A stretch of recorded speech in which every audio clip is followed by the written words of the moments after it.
Hello everybody, welcome back.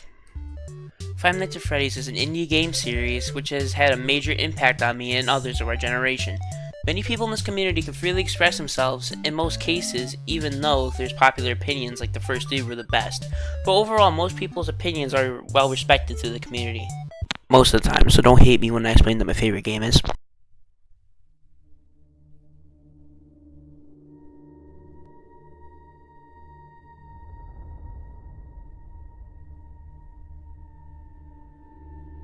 So first off with the bad, I think that this game's story connections with sisterlocation and onward sucks.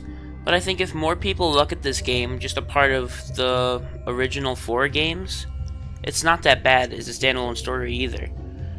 There's no possible way of figuring out the box though, and other little areas that just very hard to understand, especially because the box keeps changing the context, so it's kind of annoying to figure it out. But that's really it for the negatives. Let's move on to the positives.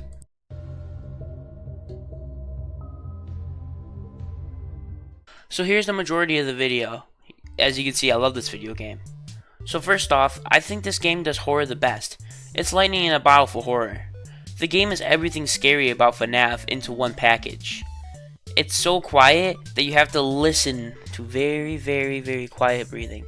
And then bam, jump scare.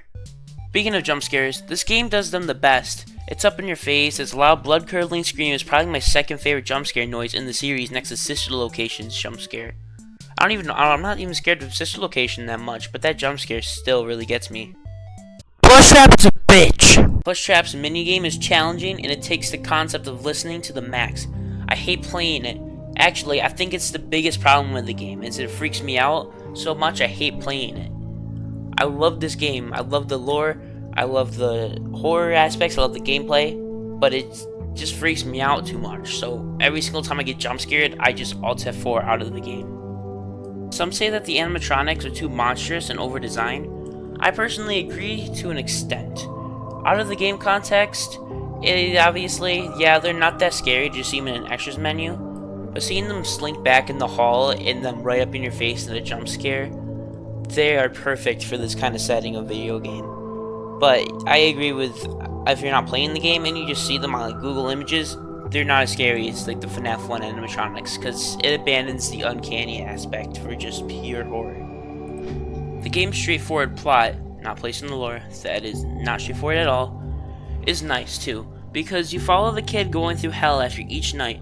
It feels the most like you're playing a story, because up until this point you're just a normal night guard working a job with creepy killer animatronics. This one you're following the crying child being tortured by his brother and the looming threat of Fredbear at the birthday party.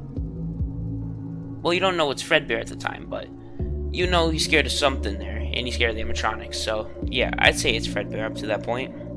Overall, Five Nights at Freddy's 4 will remain my favorite game for a while. Especially with my opinion on securitybreach, I don't think it'll be topped anytime soon by Steelable. I'm still hoping that Ruin will be good. I will not be able to play it as soon as it comes out, because I don't have a good computer. I'm using a laptop, okay? I can't even run securitybreach. Most good computers can't even run securitybreach. So, I will try to give my opinion on it through watching Let's Plays, but it won't be a full opinion on the game, but the story I'll be able to tell you an opinion on once Ruin comes out. Anyway, thanks for watching everybody. Thanks for enjoying my videos and sticking with me. See you all later.